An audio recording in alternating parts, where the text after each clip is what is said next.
Good afternoon. Welcome to the daily briefing, everyone. I do not have anything at the top. I'm Okay, happy to answer your questions. so unfortunately, we have to go back to the Middle East because this morning the Israelis announced that they were going to construct 900 or so new homes in East Jerusalem. I'm wondering what your response to that is, particularly given the Secretary's comments yesterday about the illegitimacy of continued settlements. Is it maybe you better make your position a little bit more clear to the Israelis? Well, I'm glad that you referenced the Secretary's comments. He did speak about this yesterday, and he did a few things. He made clear what our position is on continued settlement activity. He also underscored, and I think this is really the important point, that there's a reason we want both sides at the table, because that's the best place and the best forum and the best way to address sticky issues, to address these kinds of topics, and that's why we're so engaged in this process. But our position, broadly speaking, on settlements has not changed. Well, I understand that, but this is not technically settlement. This Correct. is East Jerusalem. If it's in East Jerusalem, So correct. what's your reaction to this? Well, I don't have a reaction to that specific announcement. I'll take a closer look at it and get you a specific reaction to that if I have one. Again, the Secretary spoke a little bit about this yesterday, but I'm happy to get you anything. You are aware of it, though. I am, yes. I just don't have a reaction to that particular announcement.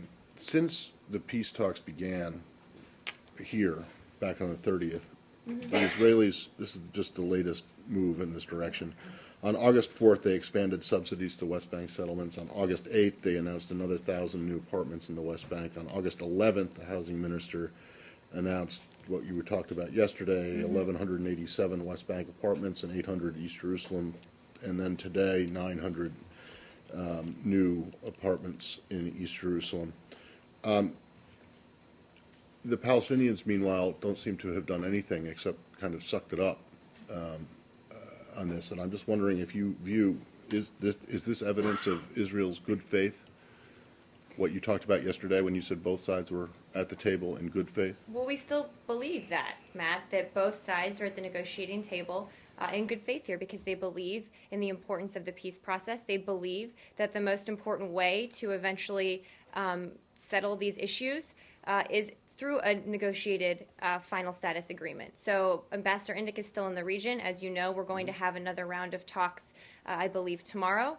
And all of these issues are going to be discussed throughout this process. It's exactly why we're there. But we do believe that both parties are at the negotiating table. The negotiating teams are there talking to us and talking to each other in good faith. Do you believe, does it bother you that the Israelis are doing exactly the opposite of what you would like them to do? Well, those are your words. Those aren't mine. Well, what is it when you tell them not to do something and they do it? Well, Is that not? again, That's those are either your words. Those ignoring. aren't mine. I said we have serious concerns with the recent. I said this yesterday that we had Yeah. serious concerns with the announcements that we were talking about. So you're not yesterday. necessarily, you have serious concerns, but you're not opposed to them? I'm not going to, and again, we can play the word game again today, but I'm not going to further describe our it's position not on a this word announcement. game Let me because- finish for a second, Matt. I'm not going to further describe our position on this other than to say I'm we not have asking serious you to, concerns. I understand that, but it's Okay. not a word game. These things have actual consequences on the Absolutely. ground. Which is why our team is there negotiating with both sides, exactly because they have incredibly serious consequences. You're right. So does it bother you at all that the Israelis do not seem to be listening to you? I'm not going to discuss whether or not something bothers us. I'm going to say that we have serious concerns with the recent announcement. We've made those concerns known. When there are actions taken by either side that we think are positive, as we talked about yesterday with prisoners, I will also make that known. Okay, but you didn't, just said specifically you don't have a reaction to today's announcement. I So don't have a does that specific mean- reaction does to that mean- today's announcement. Does that no. mean it might be okay with you? Again, I don't have a reaction for you to this latest announcement. We've encouraged both sides, broadly speaking, to refrain from taking steps that could undermine trust. We've said that from the beginning. And we've also been clear that these are complicated issues and there will be bumps in the road. Again, if it were easy, it would have been done a long time ago. But that's exactly why we think it's important to have a high-level representative of our government on the ground in discussions with both sides as we move forward with this process. So how much progress has your high-level representative been able to make in the last few days in persuading the Israelis not to do provocative actions, as you term it? Well, Again, our Ambassador Indyk is there talking to both sides. We're setting the stage for the direct meetings that will happen tomorrow. I don't want to get ahead of where we are in terms of what will happen in those meetings. But clearly, it's an important process. We're heavily engaged in it. I don't have a further readout for you from his meetings. Would you say that he has not made any progress? I'm not going to give him a grade. I think Ambassador Indyk is well respected by both sides. That's one of the reasons he was chosen for this post, and is engaging with both sides on the host of thorny issues that make up discussions about Middle East peace. Yesterday, may I just follow?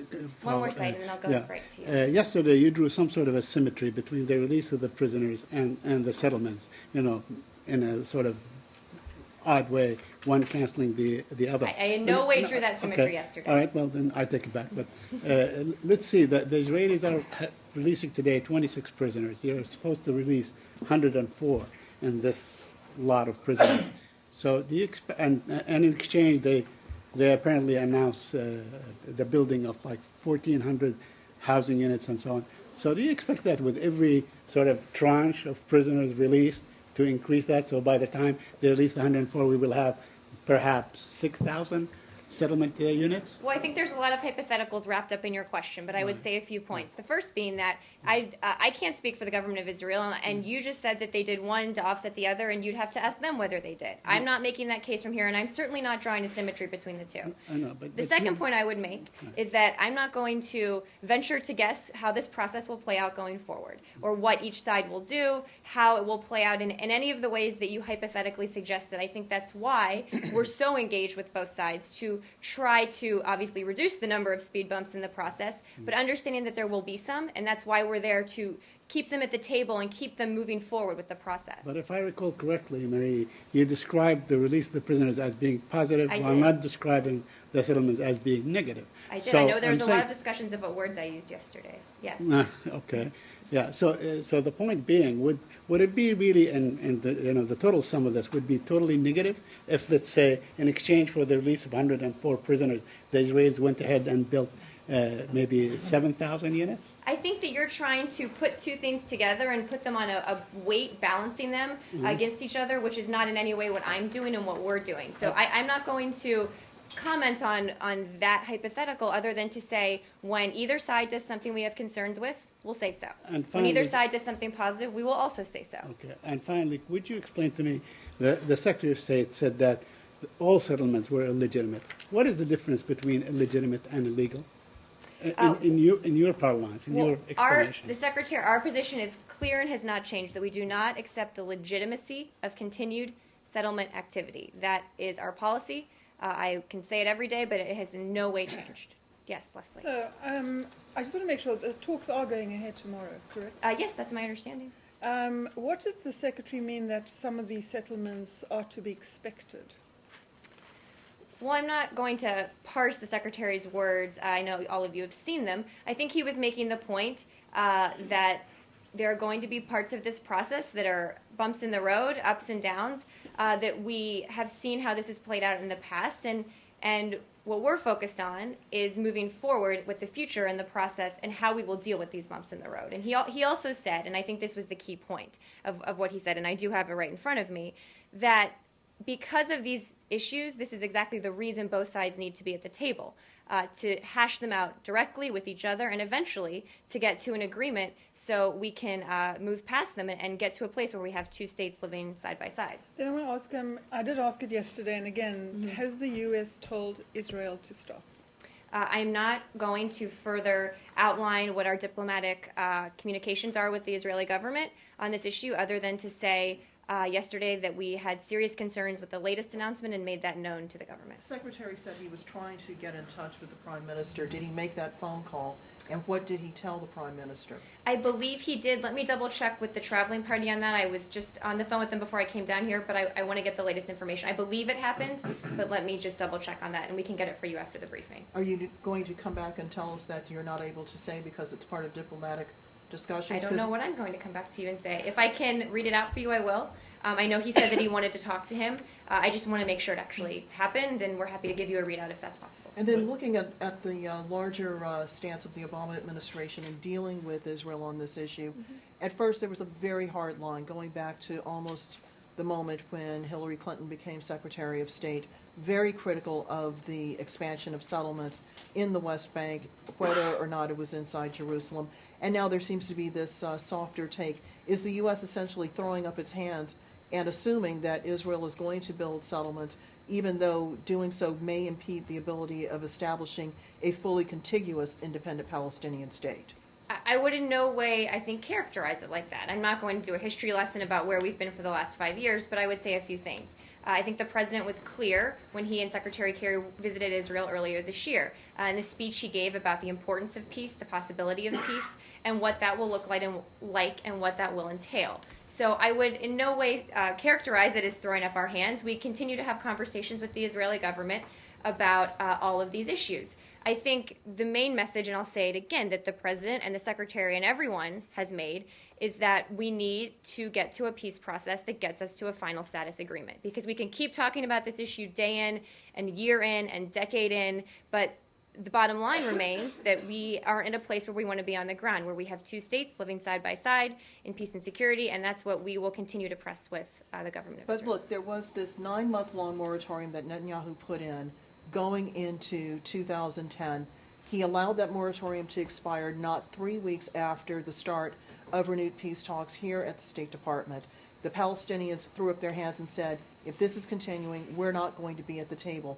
That same risk exists right now. Is the Obama administration going to continue essentially spinning its wheels on this matter if it does not convince Israel to refrain from expanding these settlements? Well, I'd make a few points. The first is I would caution anyone from comparing this round of peace talks to the last round. I know it's easy to make historical comparisons and say, well, this happened then, and this is what the other side did in response. But I would caution anyone from jumping to those conclusions. I think what we've seen, what the Secretary's seen, and what Ambassador Indyk has seen on the ground is that we are where we are today, and that we are at a time period where we need, every single day that we don't have a final status agreement is a day further away from where we want to be. So both sides are at the table operating in good faith. There's a lot of history about why this hasn't worked in the past, but we are focused on the fact that both sides sit down at the table and say this is important, it's imperative, it's the right time. Our leaders are committed to it, and so we are going to continue working with you on this to get to a better place. But when we talk about settlements, we're not talking about something in the abstract. We're talking about people bringing their families in, establishing roots, establishing communities. Those are very difficult to dismantle with each passing day, as you noted. All of the You know, issues and involved with Middle East peace but are difficult. when you have this, and when you have talk of train lines being brought through to connect one settlement with another, you know, and not allowing people who live in between to board them, it does raise the difficulty and makes it more difficult for the Palestinians to say to their side, you have to be patient, we're trying to make this work so that we can get what we have been fighting for 30 years. Is the U.S. throwing up its hands on settlements before this process even gets started? No, in no way are we throwing up our hands on settlements. I think, all the issues involved with a potential final status agreement are difficult, clearly, including this one. I think, so that's the first point that I would make. And B, what we're focused on right now is having these discussions about all of these issues with both parties. And I'm not going to do a play-by-play of the political situation on the ground or of each of these individual issues as we discuss them every day. It's a big process. It will take time, and there are a lot of them. Impact on the process. Absolutely. And so Absolutely. Nobody's naive about that. So you can't just dismiss this out of hand, though. I'm not dismissing it. I'm not dismissing it. I said that we have serious concerns with the announcement, that we have expressed that to the government of Israel. But there's a very different thing between saying we have serious concerns and that these are difficult issues and throwing up our hands in the term that you use. So I think that clearly we think this is important, and we'll continue working with both sides on it going forward. Is it finally, this is my final point, is it incumbent on the U.S. to be as open, as transparent, as clear as possible in explaining this, not so much to us here in this room, but to the people who are living in Israel and in the occupied territories about what it is actually doing to try to move to the day where there is a treaty signed? Well, I think that the Secretary's been clear that peace is imperative for both of the peoples on the ground that we're talking about. You're right. And that's why he's traveled to the region. That's why we're so engaged in the process. I think that we have said we want the details, this kind of nitty-gritty details about these discussions to remain private, because that ultimately gives them the best chance of succeeding, which is, again, what's in the best interest of both the Israeli and the Palestinian people. So I think that's the broader point I would make, that there's a reason we keep many of the discussions private, and we'll continue to do so going forward, because it's it's the best way that we can give the peace process a chance to actually succeed. Marie, just Yes. again, obviously there's a lot of public debate about this, but is the State Department getting any indication that this issue, this settlement issue, is keeping either side from the table? You said the talks are going forward. Is there any indication that this could disrupt the talks? I wouldn't want to get into the private diplomatic discussions we're having with both sides about any of the issues that are being raised, or the potential of certain announcements or certain things to affect the talks one way or the other. Again, these are sticky issues. They're thorny issues. Clearly, that's why Ambassador Indyk is there when something arises, to work with both sides to make sure we are coming back to the table and the process keeps moving forward. Because of course, we know that there's nothing inevitable about this process coming to a successful conclusion. It's going to take a lot of hard work, in addition to the hard work we've already seen on both sides. So we are playing a facilitating role when issues arise, to help work through them between the two parties, to make sure the process is moving forward, and that's what we'll keep doing. But you do believe that tomorrow they will be there at the table? That is my understanding, absolutely. Do you believe that tomorrow Israel might also announce new settlement activities, or do you believe that this round is over? I would not want to venture to guess. I would refer you to the government of Israel to ask about their future plans. Could you just explain specifically what the serious concerns are? I'm not going to further detail that, no.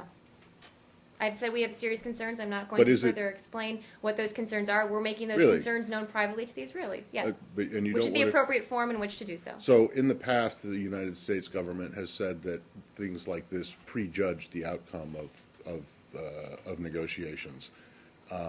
You've also said that it hurts the atmosphere for negotiations. Those aren't your concerns? I'm not going to outline what our concerns are from here. We're making them known to the government of Israel. In response, are you making them known to the Palestinians as well? It's fair to say that Ambassador Indyk is talking about these issues with both sides. Right, but the Palestinians understand what your concerns are, so they know where you're coming from? I'm sure Ambassador Indyk has made that clear to them. All right. On Saeed's question about illegitimate and what it means, I want to leave apart the definition, because there's only two definitions of it. One is being born outside of wedlock, and the other is illegal.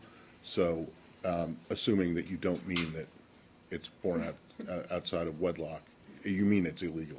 But I don't want to focus on that. I want to focus on the continued part of this. Continued settlement activity is illegitimate. What about prior settlement activity? Is that also illegitimate? Well, clearly this is one of the big issues that's being discussed right now by both sides. I'm not going to make a broad, sweeping generalization from here about prior settlement activity. Again, that's something that's being discussed between both sides. We're all aware of the issues involved there, but I'm not going to further outline what those discussions look like today between the two parties. Do you know when the cutoff is between legitimate and illegitimate? Or is it only continued, i.e., settlement activity in the future that is illegitimate, and once it's built, it's not illegitimate? Do you see what I'm saying? No, I understand your question. The problem with it Yes, is that nothing is actually illegitimate. It's always pushed into the future.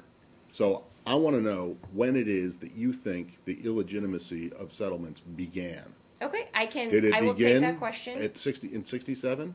Or is there some stuff that some stuff that is okay and that should be off the table in terms of swaps, stuff that Israel should have claim to before the negotiations come to an end?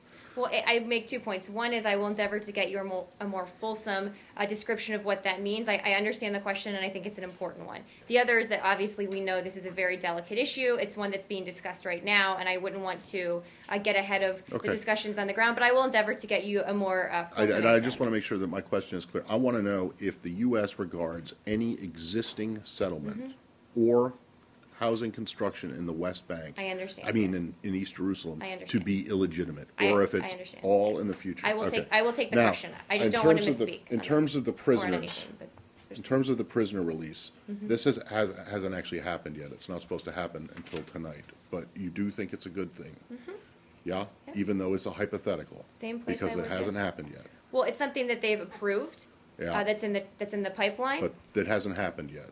I don't know where we are in the process, but yes, it's something that's been approved by the Israeli So cabinet. you're prepared to go ahead and say it's hypothetical Well, it's thing not a is that- hypothetical because it's a step that's It been, is a it's been hypothetical because it approved by the hasn't Israeli happened yet. government. It hasn't happened yet. Okay, though. but it's a step that's been approved. Okay, I just want you to remember this conversation because we're going to I have it remember all of our over- conversations, We're going to Matt. have it over a different issue, maybe even later in this briefing.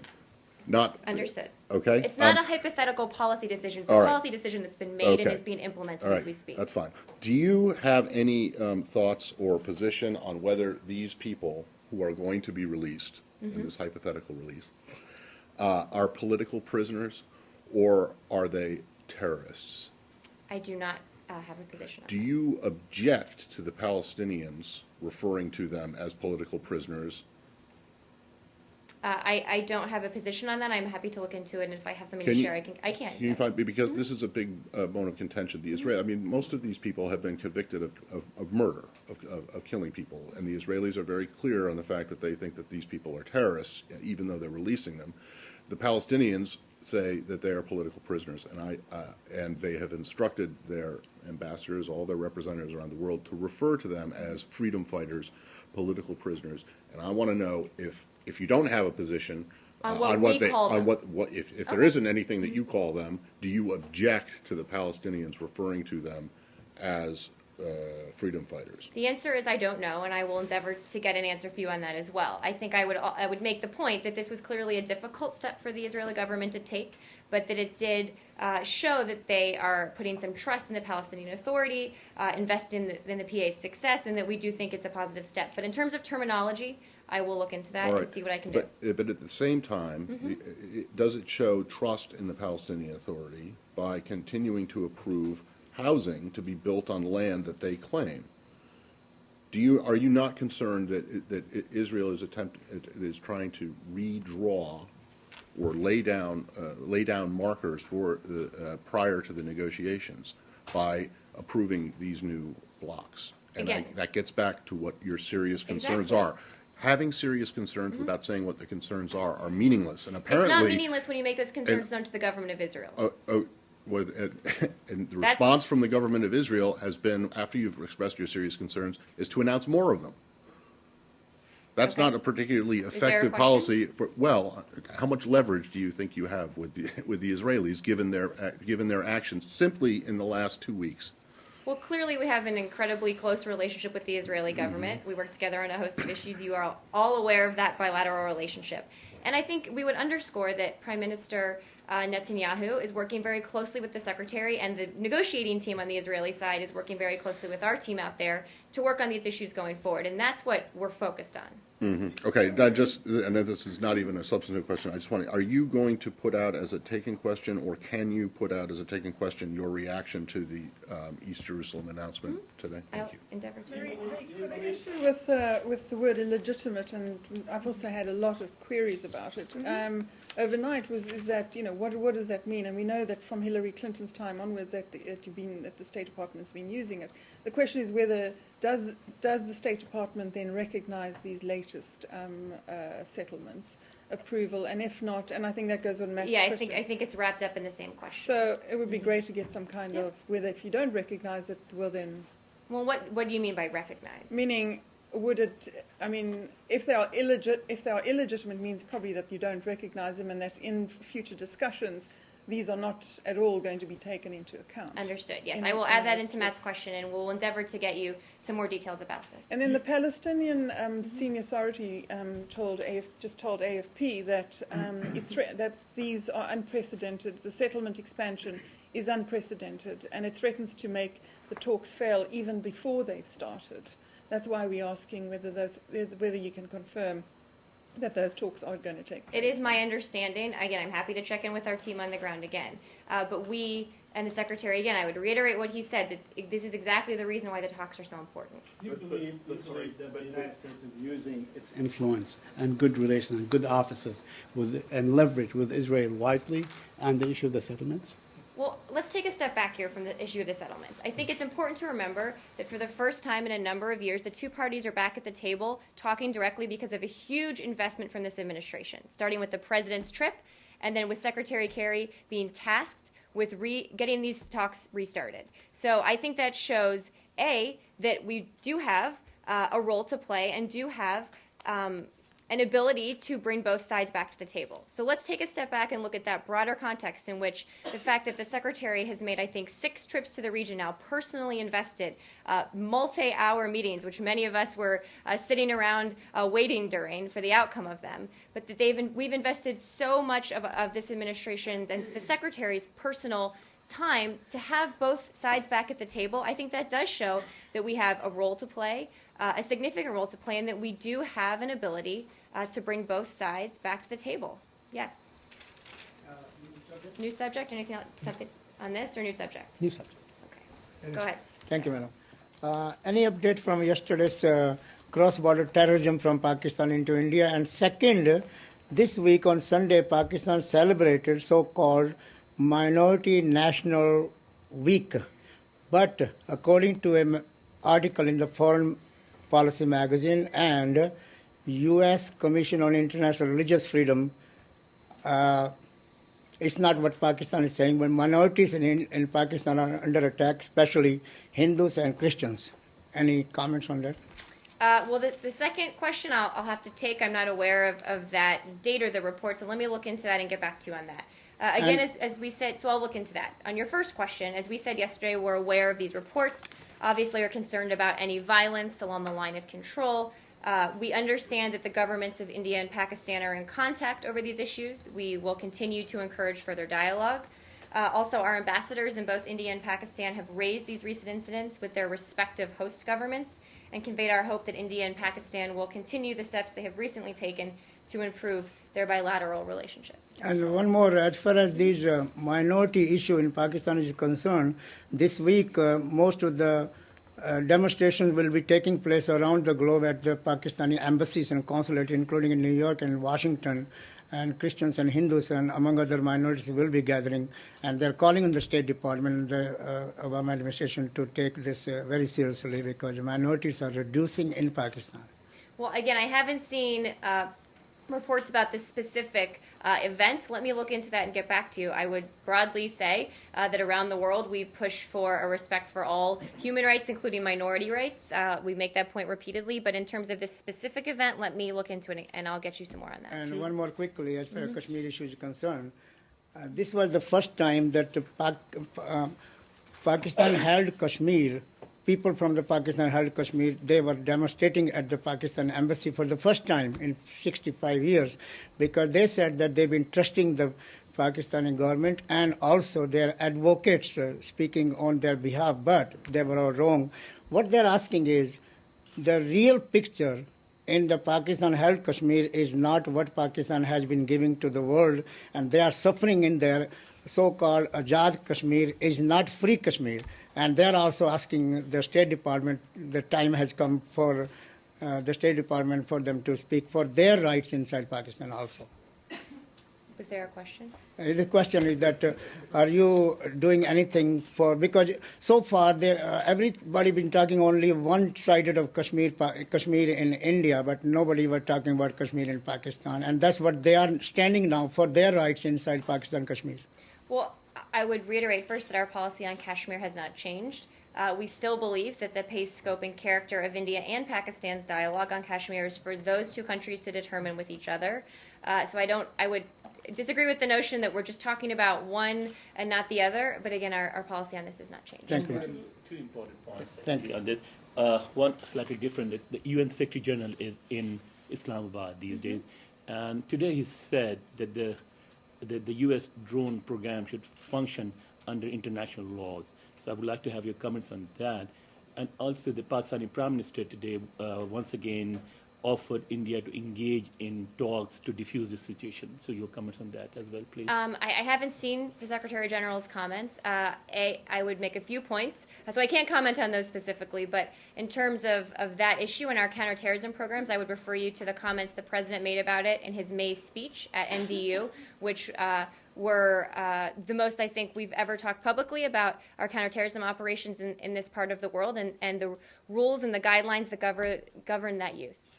And, Yes. And on the other thing, the Prime Minister's offer for talks to I'm sorry? India, and the Pakistani Prime Minister once again offering India to engage in talks over Kashmir and other issues. Again, we have reiterated, and I said that our ambassadors in both India and Pakistan have reached out to their respective governments to convey our hope that they will continue to take steps to build trust and to work together. We, of course, would encourage any dialogue between the two countries going forward. Can you say you are a little bit more concerned about the situation there now than you were before? I don't think I would characterize it that way. We're always concerned when there are reports of violence along the line of control. That will remain the case, but I wouldn't want to compare it to another historical time about our level of concern. Thank you. staying on India, Concerns are? When there's reports of violence, Violence I on- think that they should be fairly self-explanatory that violence is not a good thing, and we're concerned when it occurs. Yes. Well, why?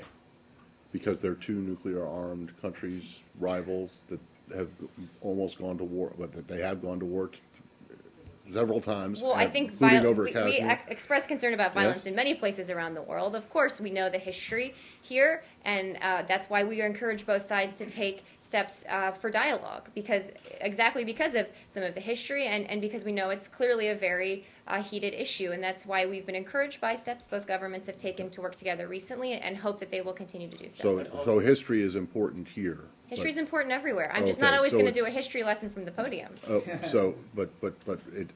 when it comes to the Israelis and the Palestinians, the history is, you don't want to talk about that. That's not what I'm saying. Actually, and I would say the same thing here. I would caution against comparing this current time and what we're seeing along the line of control to any other historical situation. I know it's easy to make historical analogies. Some are better than others, and they're not always apt. And I would say the same thing about the peace process. But the fact that both countries have nuclear weapons, does it make more alarming the situation there?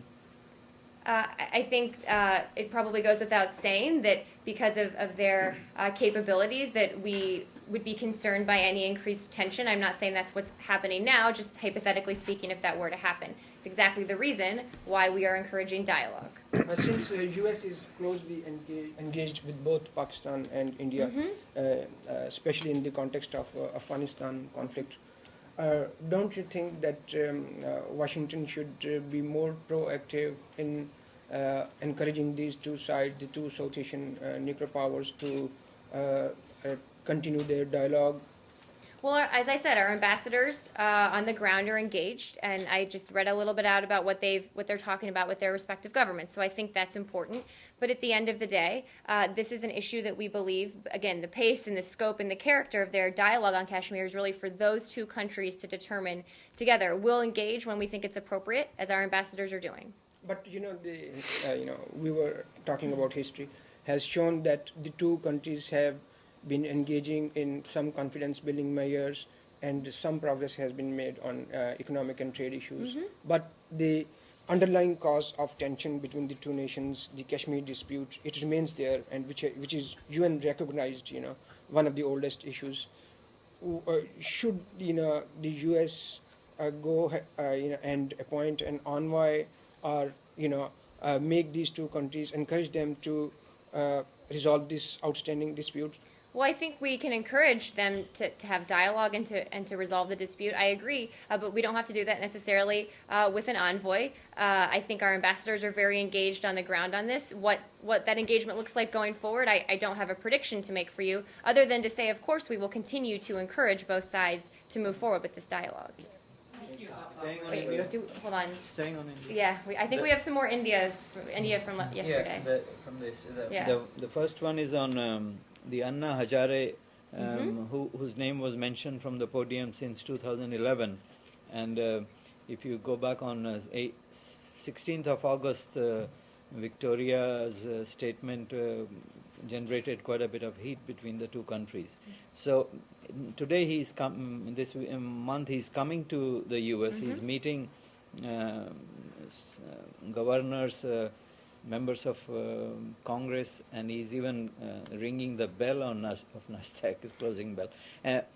Is the US State Department offering to meet any, because he's a anti-corruption movement leader? He has no meetings scheduled with State Department officials during his visit. But he's meeting some of the people on the Hill, so that is. Again, I can only speak for the State Department. I can't speak for my colleagues in a different branch of government. He has no meetings scheduled here. And the second one was on the use of American turf by the Yes. Indian and other political parties. So I did get some more information on this. Of course, you are all well aware of freedom of speech and expression in the United States. There are no specific State Department regulations about political candidates from other countries traveling to or campaigning in the United States for foreign elective positions. Again, you're all aware of the First Amendment and the freedom of speech and expression, and we have no specific regulations here about this issue. But does it mean that political parties and leaders from other countries? I'm asking this because this also happens with the Pakistanis. Every time we have an election, the leaders from Pakistan come and they collect money and they campaign with the Pakistani community here and everything. So does it mean it is perfectly legal to do so? Well, we have no regulations here at the State Department that talk about political candidates from other countries. I wouldn't want to speak to anything broader than that. I guess I would refer you to the Department of Justice for specifics of domestic laws that might apply to foreign political candidates. I'm not aware of any. Again, this is a fairly in-the-weeds issue, but there are no regulations here, certainly, that govern this. So you mean to say that the Department of Justice may have some regulation and over... Not that I'm aware of, but again, I can't speak for domestic laws, but we have no regulations here at the State Department, which I can speak for, about political candidates from other countries traveling. Again, we have freedom of expression, freedom of speech, which would seem to cover a lot of what you're talking about. So the U.S. territory can be used for political propaganda? Again, we have no regulations here about political candidates from other countries coming here and campaigning. I think you see that there's just no regulations on the book that would govern that. Yes. Thank you very much. A question on Bangladesh. Public opinion polls in Bangladesh clearly shows that free and fair parliament election in Bangladesh is possible only under a neutral, non-party election time government that is acceptable to all and one that will ensure a fair and participatory election. Such a system will ensure a level playing field for all.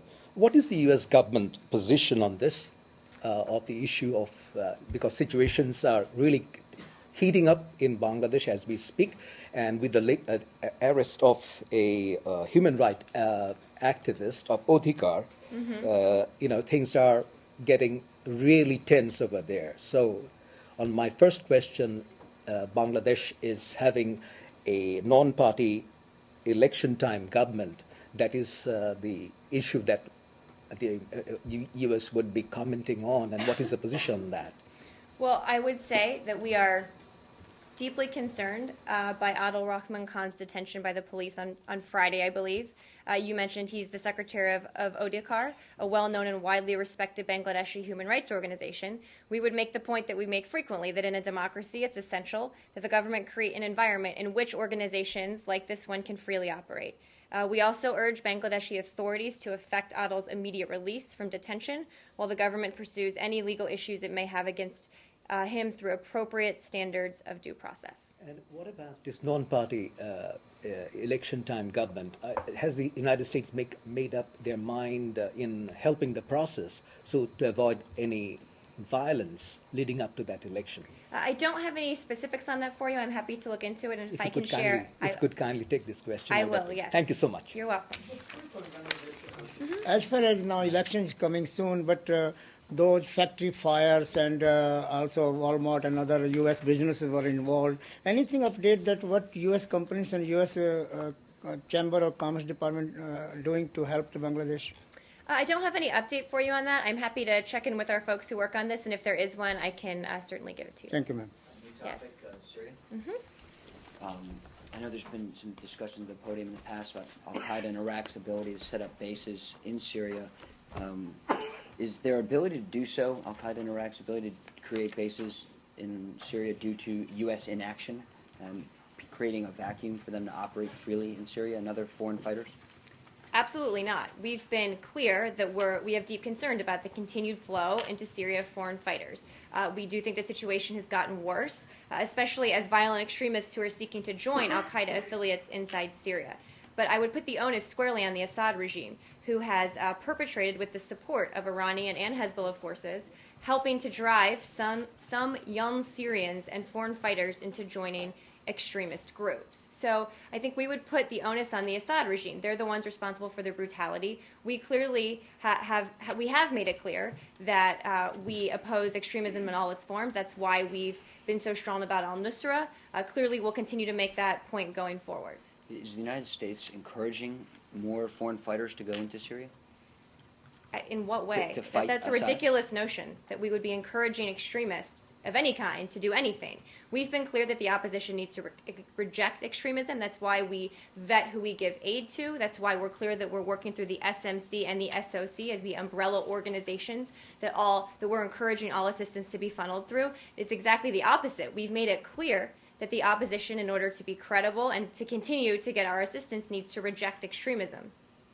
Related to this question, yesterday, outgoing CIA Deputy Michael Morell warned that Syria, if the regime falls, it is likely to become run by al-Qaeda, becomes a terrorist haven, and pose the ultimate threat, basically, to American national security. Do you concur? Well, I haven't seen Mr. Morell's specific comments. We would make a few points in response to that. First, that the Assad regime has lost all legitimacy with its people. It can no longer, going forward, be seen in the eyes of people as the legitimate head of the government. We've also been clear that it's important that the opposition continue to coalesce, continue to organize. That's why election of leaders was so important, because going forward there needs to be a political process where we can get to something resembling a stable, inclusive Syrian government that is not the Assad regime. So clearly we're concerned about the instability in Syria. That's no secret. But this is exactly why we think a Geneva II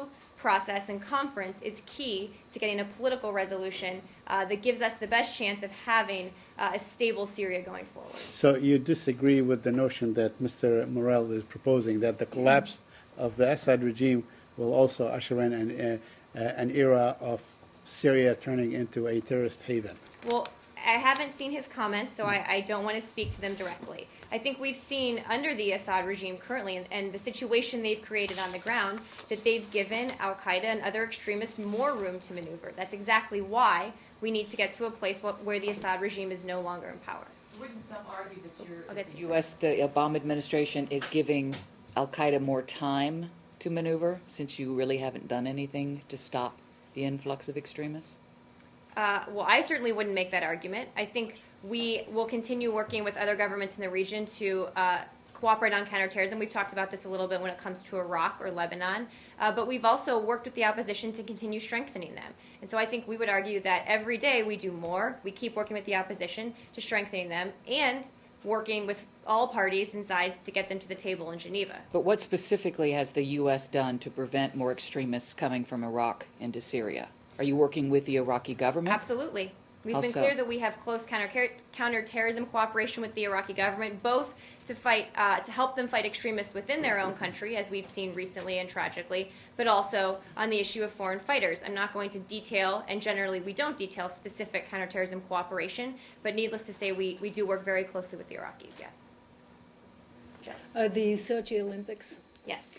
Do you have any? There have been a lot of statements recently by Russian officials which are contradictory in terms of whether that new law about homosexual propaganda will be enforced. Do you have any clarity, or are you talking with them about that to figure out what is happening? Or Well, I've seen some of those contradictory comments as well. I'd make the point that we've made repeatedly, that we call on Russia to uphold its international commitments regarding freedom of assembly and association and freedom of expression now and in the future, including at the Olympics. I don't have any specific diplomatic communications to read out for you on that, but I think we've made our position clear. I think many of you saw the president's comments on this. He made very strongly last week in an interview about this issue specifically pertaining to the Olympics. So we will continue making that clear at a very high level and working with them going forward to get some more clarity on exactly how this is going to play out. So you will be talking with them to try to figure out what they have in mind? Well, I think it's safe to say that we will be seeking more clarity. Yes, absolutely. Yeah, but the president made it clear that the U.S. is not likely to boycott it like That's the right. Olympics. Okay. Yes. Sorry, just a quick one on Syria. Yep. Do you have any response to the reports that Sudan has been funneling weapons through Turkey and Qatar, which are allies of ours, to Syrian rebels? Well, I stress a few points here. First, that we continue to stress the importance of all countries channeling assistance, other than humanitarian assistance, but including humanitarian assistance as well, through the SOC and the SMC. As you know, this was agreed to by the London 11 partners at our Istanbul meeting in May. Obviously, different countries choose how to do things differently, and I'd refer you to those governments for more details. But Sudan is, correct me if I'm wrong, isn't it under sanctions? It's under an arms embargo and sanctions, so you have no comment about them? I've seen the reports. I don't have any additional details for you on that specific report. Can you also look at the question of whether this would affect any U.S. assistance that's getting to the Syrian opposition, given that Sudan is still on the state sponsors of terrorism list? Mm-hmm. Yeah, I'm just not sure if I can confirm that report one way or the other. I've seen the reports, but I will add it to the list of questions. I'm not interested in you confirming the report. I'm interested in whether or not, if it is. Hypothetically, is there a problem, or does it pose a problem if eventually for that's the found U.S. to be the case? Because of their designation? Do you have anything more on the Iraqi? Yesterday you said you wouldn't have more details on the Iraqi foreign minister's visit. I think we'll have some more. The visit is Thursday. I think we'll have some more tomorrow. Don't really say. Yes. About Syria, there were some reports saying that Mr. Ibrahimi and Mr. Ibrahimi team has to leave Egypt and go to somewhere else. It's not they cannot conduct the same role from Egypt or Cairo. Do you have anything about that? I don't have anything on that for you at this time. Again, our position on Egypt hasn't changed. I don't have any updates for you today. Yeah, yes. So another thing which related to Egypt, there are some few steps were taken today regarding the governors and other things, but definitely the tensions are getting worse. Especially, it's like what we can call peaceful demonstrations are not anymore, or at least starting to get different things, and there is this tendency to continue it till the end. Do you have anything to say about that?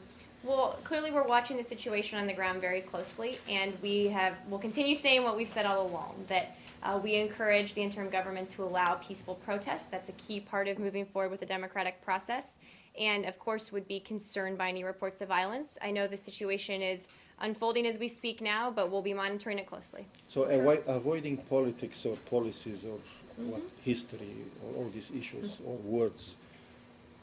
I'm talking about trying to figure out, in the last few days, the Sinai is back on the scene, and big issues are there. Do you have any observation, any understanding, any contacts relating to this issue in the Sinai? Well, we do remain concerned about the security situation in the Sinai. I know we've talked about that a little bit, and continue to raise these concerns with the Egyptian government. That discussion's ongoing. We believe that the Egyptian government recognizes these potential threats as well, and we urge them to redouble their efforts to address these threats because, as we all know, securing the Sinai is vital to peace in the region.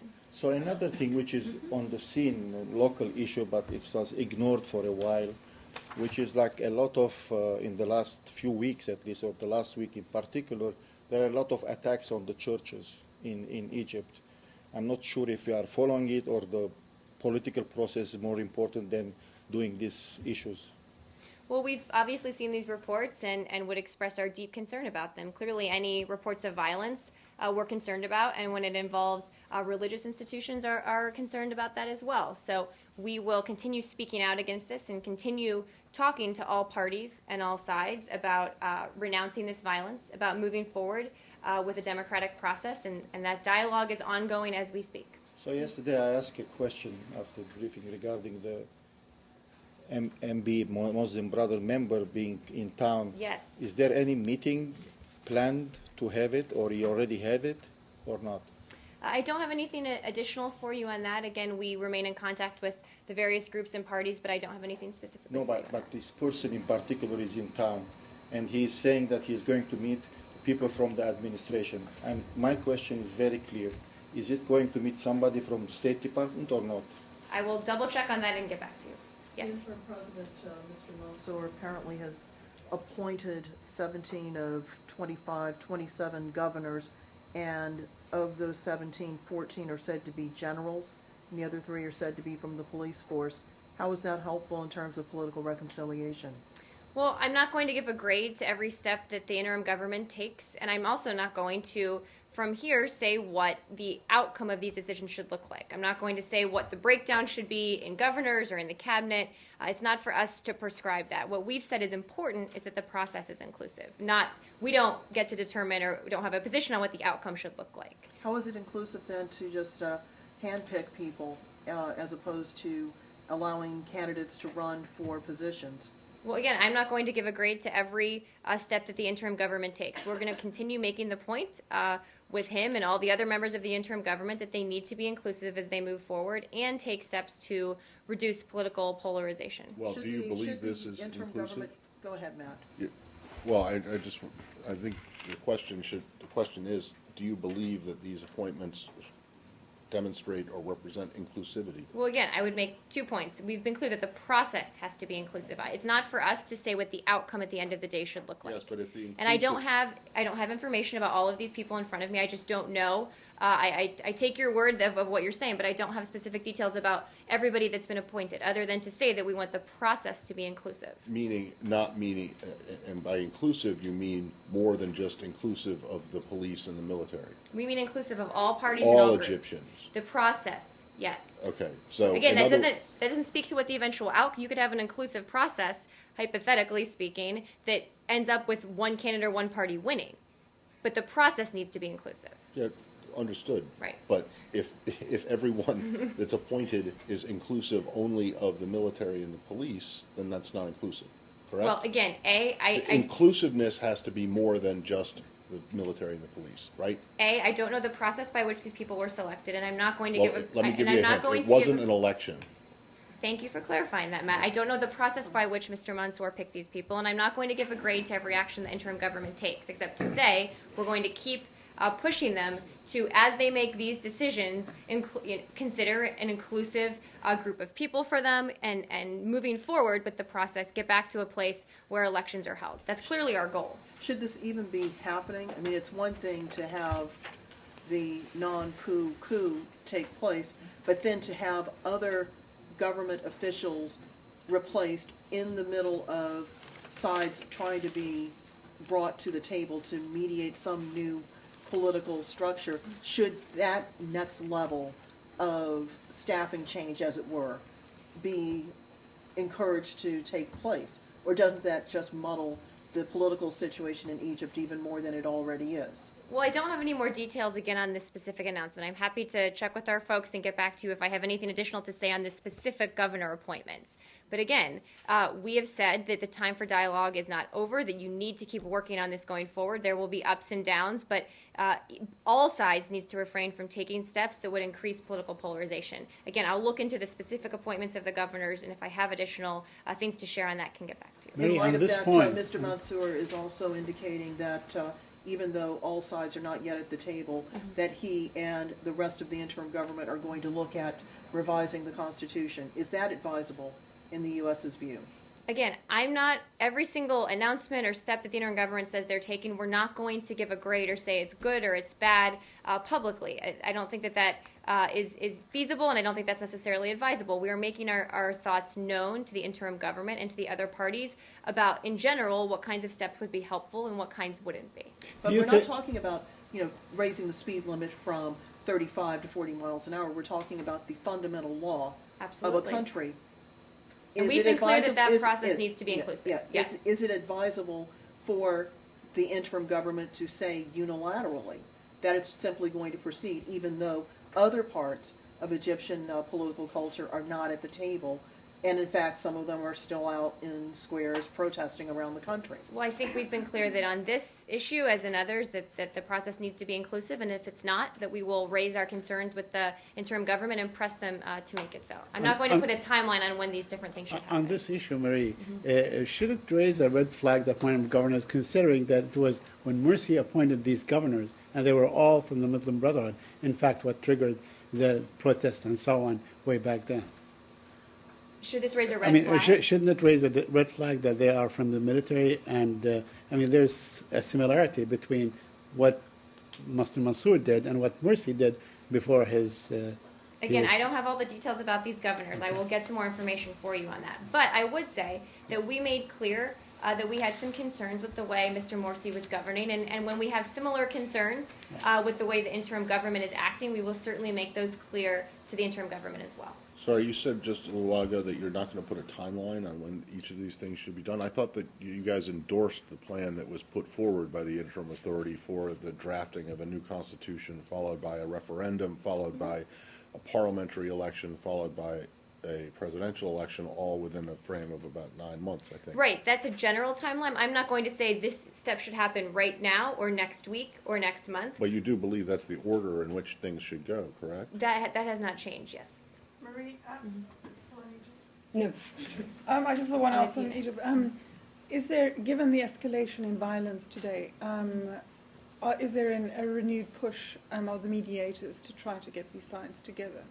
I think it's fair to say that our push has been fairly consistent and fairly strong, that all sides need to come together. Again, we're watching the situation on the ground, but it's been a push that we have consistently made on this issue and engaged very heavily on.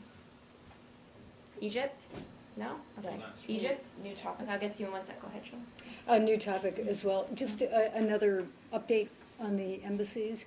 Lahore was supposed to reopen, I believe, tomorrow. Is that correct? I believe when we announced Lahore was closing, we said that there was no reopening date scheduled, and I don't think when we put out the statement saying that Sana'a and Lahore would remain closed, we said that there was no.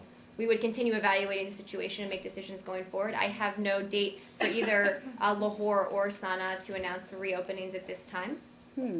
I do have an update on our situation in Sana'a, if anyone would like it. So the embassy is still closed. It's only handling emergency cases. Ambassador Fierstein is back in Yemen and has been engaging with Yemeni officials, including President Hadi today.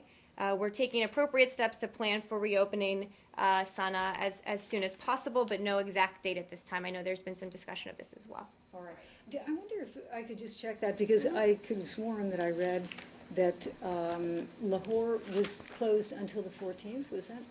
I do not believe that. No, Saudi Arabia was closed till the 14th for their traditional longer Eid holiday. Yeah, no, I believe, and let's double check on this, but I believe when we announced that 18 of the 19 were reopening, Sana'a and Lahore would remain closed. We would continue evaluating the situation and make decisions about when they'll reopen going forward. I don't believe we ever announced a reopening date. I'll double check on that, but I have no date for either to announce at this point. Thank you. New topic. Yes. Kenneth Bay. Yes. Given that you confirmed that the State Department's aware that his health is deteriorating, are there any plans or is there a discussion about sending a high-level official to try and negotiate his release, as many of his supporters are calling for? I don't have any information about any such plans at this time. Are you aware of this interview that he apparently did, Mr. Bay?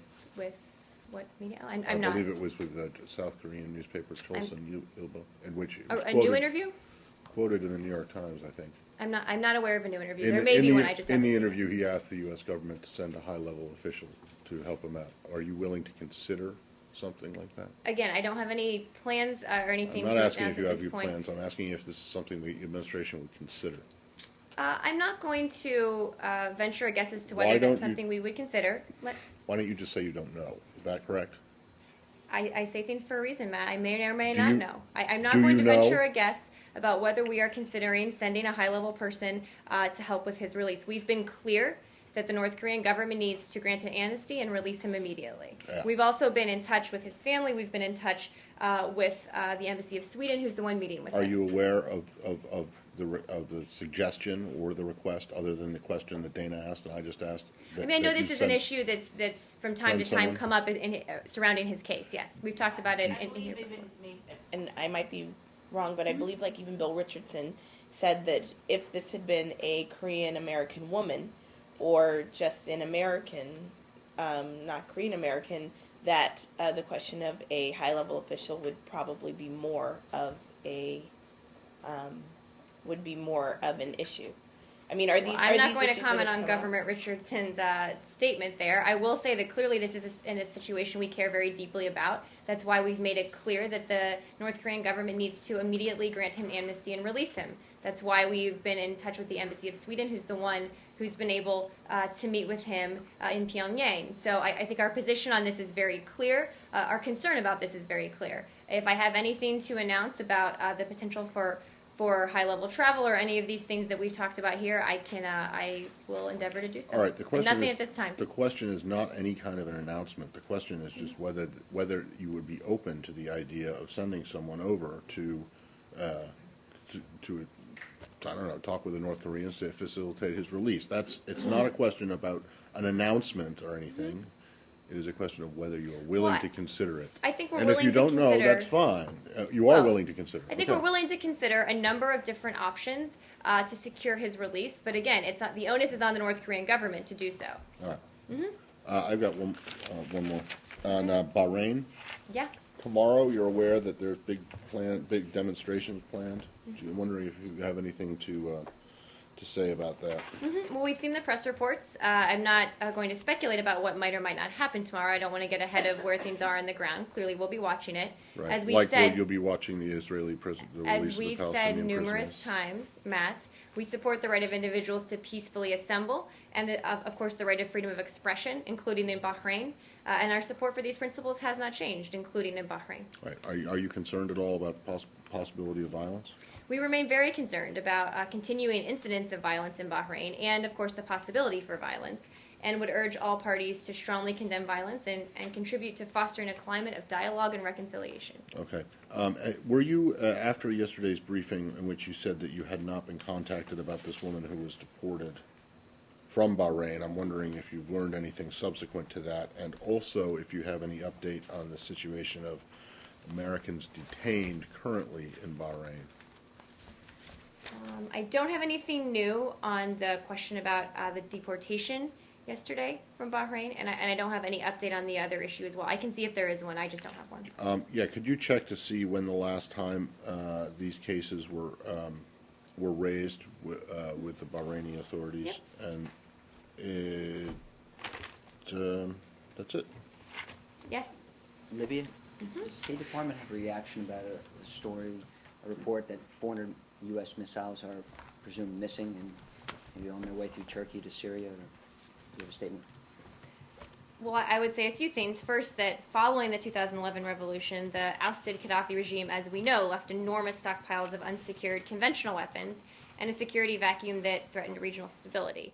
We're going to continue supporting the Libyans in their efforts to securing these weapons and stabilizing their country by providing technical assistance in the areas of border security and disarmament, demobilization, and reintegration. I'd also note that we have committed approximately $400 million to assist the government of Libya in securing and disabling stockpiles of at-risk conventional weapons and ammunition. I don't have anything specific on that report for you, except to say that clearly there was a security vacuum where a lot of Gaddafi-era weapons were floating around, and that's why we're committed to working with the Libyan government on this. Gaddafi-era weapons, what about U.S.-made weapons? I don't have anything for you on that. I'm happy to look into it, and if there's anything else, I can get back to you. Yes. Oh, wait. All right. Just one more. Wait. False alarm. Well, I thought I was done, but actually, this is something that came up yesterday, but I got an answer offline. But I'm wondering if there's anything more to it now, and that is a senior official in the German government, the chairman, the chief of staff of Merkel's cabinet, said yesterday that the United States and Germany were going to start negotiations soon on a new intelligence agreement, sharing agreement, one that would replace I don't know if replace is exactly the right word, but would take the place of this 1968 agreement that was terminated at the beginning of the month. Can you say, do you know anything about this? Well, I would say that we've been consulting closely with the German government to ensure that our close cooperation on counterterrorism and intelligence remains as effective as possible. I'm not going to detail what our intelligence cooperation with Germany looks like specifically, other than to say that it's very close and continuing, and we will continue to work with them on these issues going forward. Okay, but I don't, in fact, I'm not particularly interested in what the details of it is. I'm interested in knowing if you are going to negotiate a new agreement with the Germans on intelligence matters. I'm not going to comment on that one way or the other, except to say that we're going to continue working with the Germans on our intelligence cooperation, and I'm not going to detail for you whether that might include some new agreement or might not. I'm just not going to go into that level of detail. Would that deal require congressional approval? I'm not even going to get into that level of detail about any of this. Well, I do hope you'll change your mind, considering you want to be transparent, as the President said, and this would involve an actual agreement with another country. So. Well, we don't, I mean, those two things aren't mutually exclusive. We endeavor to be as transparent as possible, but clearly there are some details of intelligence sharing agreements that we cannot discuss publicly. I'm not asking for details of the You're agreement. asking for confirmation one way or the other on a potential agreement, which I'm not going to detail for you. You're misunderstanding the question then. I'm asking you if I'm not asking for the details of what's You're being asking me to negotiated. confirm something one way or the other, which I'm not going to I'm do. asking if if a guy comes out and says on the record, who happens to be the chief of staff of Merkel's cabinet, that you guys are going to negotiate a treaty, that the Germans are negotiating a new agreement with the Americans. That is not. I'm just asking whether that's true or not. Now, Again, if the you are German government can speak for themselves. I'm not going to comment one way or the other on that report. Okay, if the United States is going to enter into negotiations on a new agreement, intelligence sharing agreement with the Germans, I would hope that you would be able to say whether that was true or not. I don't think that would be covered by any kind of I don't see how such a thing could be classified. Are you saying I'll take your position on board. Are you saying that there has been a decision to keep something like this secret, or are you just saying? I'm not saying that. You're making a lot of assumptions about me not confirming or denying something, and I'm not going to entertain those assumptions frankly, or parse them one way or the other, Matt. I'm not making any assumptions. I'm trying to find out what's going on here. You just asked me if you should assume that because I won't comment on it, then it's classified. That's a big assumption, which I'm not. That I'm in no way saying that. Yeah, but I'm not. Do you understand that? I I'm do not understand making the the question. assumption. I am asking you if I should assume. And I'm telling you not to make any assumptions. All right. In the interest of transparency, could you please check and find out if such a thing would be secret or not, if it were to be, if even negotiations on it were to be secret? Because I can check on that. Yes. Yes. Thank you.